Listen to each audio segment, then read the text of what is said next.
El movimiento MAGA se está volviendo en contra de Donald Trump en este preciso momento, pues ellos entienden que el tema de Jeffrey Epstein ha sido una explosión dentro de la presidencia de Donald Trump. Recordemos que Donald Trump es un hombre que no simplemente está sufriendo un declive cognitivo gigantesco, sino que está viendo cómo todo el apoyo de diferentes frentes MAGA está desapareciendo. Ya sean los medios MAGA, que por más que tratan no pueden defenderlo, los republicanos en el Congreso que le están dando la espalda en este momento a Donald Trump, o los propios votantes MAGA que antes votaban sin pensar en Donald Trump y ahora no lo están haciendo. De hecho, Donald Trump ya perdió a uno de sus ex asesores en la Casa Blanca, que filtró unas imágenes que está haciendo explotar todo el tema de Jeffrey Epstein con la población. ¿Y qué crees? Donald Trump se encuentra en pánico. Pero antes de hablar de este asesor rebelde que hizo estallar el escándalo de Jeffrey Epstein con Donald Trump, quiero empezar con lo que dijo Adam Schiff sobre las futuras revelaciones que están por venir y de cómo los republicanos dentro del Senado también se están moviendo en contra de Donald Trump. Well, this goes to a central question about that whole interview, and that is, why didn't Todd Blanche actually bring someone familiar with the case? One of the prosecutors who had handled the case, that would know the facts, that would know when Maxwell was lying, when she was telling the truth. Now, one of those prosecutors was James Comey's daughter, who was fired from the Justice Department. But he brought no one who knew the facts and no one who could press Maxwell, test whether she's telling the truth. That, of course, was deliberate because getting the truth from Maxwell was not the object. Getting an exonerating statement, exonerating testimony for Donald Trump was the object. And, of course, it appears that that resulted in Maxwell being transferred to this, minimum security concierge service providing institution that is not suitable for sex offenders. So on the one hand, it raises profound questions about why Blanche wasn't prepared and didn't know the facts. But more than that, it really underscores what Amanda said, and that is we need a real investigation here. If they didn't have the emails from the estate, it's because Kash Patel didn't ask for them, didn't subpoena them, didn't want them. I think we see in these emails that are now dribbling out just why Bondi and Patel don't want to release what they already have and don't want to do the thorough investigation that was apparently never done by the government. I have so many questions for you about this trove of emails, which I'm sure you haven't read all 23,000 pages. But just, I know we're living in a time where what the consequences that should happen don't always happen. We obviously can't unwind and go back in time and have Todd Blanche bring someone with him. As you said, he didn't intend to do that clearly. Ghislaine Maxwell, as you said, was transferred to a more minimum security prison where she's apparently playing with puppies and taking yoga classes. What should happen? You said an investigation should happen. In normal times, obviously, she should be transferred back, right? What else should happen given these revelations from these emails that she seemed to have lied multiple times? Well, we should be doing oversight in Congress. Republicans should be helping to do that oversight to find out who made the decision to transfer her to this, sort of cushy prison. Who made that call? When I asked Kash Patel about it in the Judiciary Committee, he claimed that it was the Bureau of Prisons, and the Bureau of Prisons made that decision on their own. He knew nothing about it. The Justice Department wasn't involved somehow. That was the import of his testimony. That just doesn't pass the credibility test. So, number one, we need to do oversight in Congress. But number two, the Justice Department needs to do a real investigation. They need to release publicly what they have. These emails have already shed, I think, some significant light. I was really struck by something Donald Trump said over the summer when he acknowledged having a falling out with Epstein because Epstein was taking girls from Mar-a-Lago. And I remember asking myself, what did he think Epstein was doing with those girls? And now we see one of those emails that just came out makes reference to this when Epstein, I think, is telling Maxwell or telling someone else in those emails, well, of course he knew. That's why there was essentially this dispute over taking girls from Donald Trump or from Mar-a-Lago. So these emails are already shedding light. The White House is engaged in its usual sort of blitzkrieg of denials. But there needs to be a real investigation here, a serious investigation. Las cosas no podrían estar peor para Donald Trump. Y como te lo he dicho por varios días, muchas cosas que no se encuentran dentro de los archivos de Jeffrey Epstein podrían ser aún peor que las cosas que se encuentran dentro de los mismos. Y con esto me refiero a testimonio de sobrevivientes de Jeffrey Epstein. Testimonio también de personas que trabajaron en la primera administración de Donald Trump, que tienen muchas cosas que no han podido salir a la luz. Cosas como fotos, cosas como videos, evidencia. Todo esto después de que Pam Bondi dijo que el tema de Jeffrey Epstein, los archivos de Jeffrey Epstein, ya no se iban a hacer públicos pues estaban cerrados. Pero ahora todo esto se está reabriendo y hay algo más, y este es el vínculo entre los seguidores de Donald Trump, los asesores de Donald Trump y Jeffrey Epstein. Y uno de ellos, que es Steve Bannon, está causando uno de los mayores problemas, como podemos ver aquí. Los correos de Jeffrey Epstein reavivan el interés de la entrevista perdida de Bannon con Jeffrey Epstein para cambiar su imagen. Los correos recién publicados vinculados al difunto delincuente condenado Jeffrey Epstein y al ex estratega jefe de Donald Trump, Steve Bannon, están reavivando preguntas sobre las horas de grabaciones no publicadas que Steve Bannon había firmado con Jeffrey Epstein poco después de su arresto en el 2019. El Comité de Supervisión de la Cámara publicó una base de datos de mensajes enviados y recibidos por Jeffrey Epstein, que perdió la vida bajo custodia federal en el 2019. El conjunto incluye múltiples referencias a Steve Bannon y varios intercambios directos entre ambos, revelando una relación más activa de lo que se había documentado previamente. Los republicanos también publicaron documentos, muchos de los cuales incluían descripciones poco favorables de Donald Trump. Un correo de julio del 2018, publicado por políticos, muestra a Jeffrey Epstein proponiéndole a Steve Bannon acceso internacional. Hay muchos líderes de países que podemos organizar para que tengamos reuniones. Uno escribió al mes siguiente.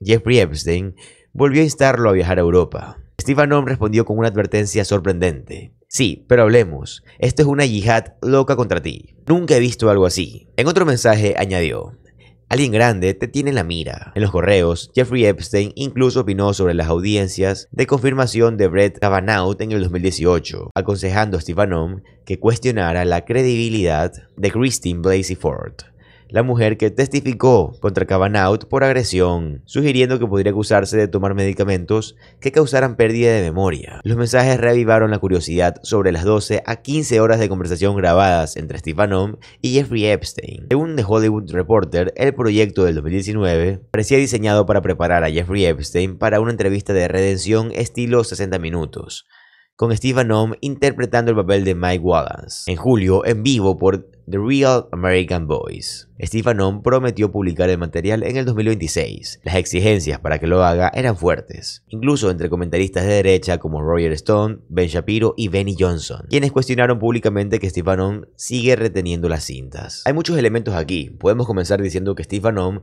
dijo que Jeffrey Epstein se encontraba en la mira. Yo creo que esto es una palabra muy importante porque no se ha considerado tanto el hecho de que la persona que haya acabado con la vida de Jeffrey Epstein pudo haber sido Donald Trump. Siento que simplemente no estamos hablando lo suficiente de esto. Pero, ¿por qué Steve Bannon fue despedido de la Casa Blanca en el 2017? Pero aún así seguía siendo muy cercano a Donald Trump y estaba tratando de reavivar la imagen de Jeffrey Epstein. Es que yo me pregunto, ¿por qué trabajaba estrechamente con él?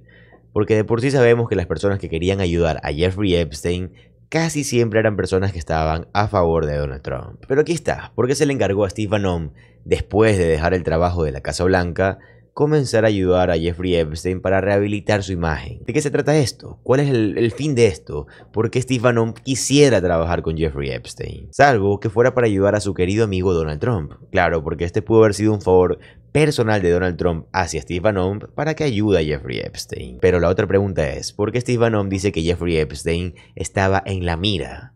Créeme, no es ridículo hacerte estas preguntas. Yo creo que son preguntas razonables y que sencillamente publicando los archivos de Jeffrey Epstein, todas estas preguntas quedarían completamente respondidas. Y considerando que durante toda la presidencia de Donald Trump, él se ha encargado únicamente de perseguir a sus oponentes políticos, como una publicación que Donald Trump hizo en Truth Social pidiéndole a Pam Bondi, su fiscal general, que ataque a James Comey, a Letitia James, incluso le pidió que ataque al senador Adam Schiff. ¿Por qué no habría enviado a sus matones tras una persona como Jeffrey Epstein en su primer mandato? ¿Qué tiene Donald Trump que le pudiera hacer creer a alguien que Donald Trump no haría lo que sea por detener a cualquier persona que quiera dañarlo, que quisiera hablar en su contra o que sencillamente le quiera crear problemas dentro de su administración? ¿Y qué persona no pensaría que si estás en contra de Donald Trump, él no va a utilizar todo el poder del gobierno para callarte o atacarte o intimidarte? Insisto, siento que no estamos hablando lo suficiente de esto. Todo el gobierno de Donald Trump ha consistido básicamente en utilizar el gobierno como un arma contra sus enemigos políticos. Incluso Donald Trump fue en contra de Eric Swalwell y quiero que veas cómo respondió Eric Swalwell. Consequences. And a year from now, we are going to win the majority. And that's what we learned last Tuesday when California voters stood up against Donald Trump. And when we're in the majority, we will have subpoena power and accountability will happen. So Bill Pulte and any other lawless official who is carrying out these political prosecutions on behalf of Donald Trump, they should familiarize themselves with the Judiciary Committee room, because they're going to be spending a lot of time there answering questions. And I sure hope everything they did was above board. Congressman, even as you talk about the House of Representatives, there's new reporting today from our colleagues at MSNBC that you are eyeing a run for governor of California. Does the timing of the president's legal actions against you change your thinking? And do you believe he is more concerned about you as a sitting member of Congress or as a candidate for governor of California? Well, no news on running for governor. I think we have enough news for one day for me.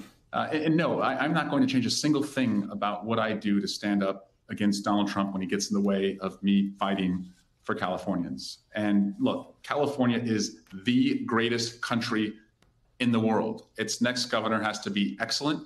That person has to be a fighter and a protector. But I'm telling you right now, I am not going to shrink one bit because of Donald Trump trying to intimidate me. And it's not working with any of the other colleagues that he's gone after either. Yo no creo que todas estas piezas del rompecabezas estén tan alejadas y tampoco creo que sea tan difícil unirlas. Yo creo que esto es muy fácil de analizar y aparte creo que la instrumentalización del gobierno a favor de ayudar a Donald Trump en contra de sus enemigos políticos es muy obvia y tiene que analizarse con el contexto de Jeffrey Epstein. Pero bueno amigos, acabamos de llegar al final del video y te quiero dar un pequeño consejo que te he venido diciendo durante varios días y no me voy a cansar de repetirte. Estados Unidos se encuentra en una recesión económica en todo el país y aparte también se encuentra en una estanflación.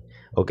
Ya lo he dicho varias veces, pero te lo voy a explicar una vez más. Una estanflación es un problema económico, una crisis económica en la que un país tiene una inflación alta y un desempleo alto. Esto quiere decir que los precios están por las nubes y aparte no hay empleo o las horas del trabajo han bajado o simplemente las empresas que crean empleos han desaparecido. En pocas palabras, no hay dinero. ¿Qué sucede cuando este tipo de crisis golpea a un país? El gobierno tiene que responder, tiene que tomar medidas económicas para poder solventarlo, ya que por lo general lo que hacen es subir o bajar las tasas de interés. Pero cuando justamente pasa que hay inflación y desempleo, nadie sabe qué hacer exactamente. Depende mucho de los economistas del gobierno, depende mucho de los asesores económicos del gobierno. Pero en este caso no se está moviendo ni a favor ni en contra, no están haciendo nada más que empeorar más la economía. Pero ahora, te quiero decir yo cuál es mi consejo y lo que yo diría que al menos yo hiciera y que yo de hecho estoy haciendo.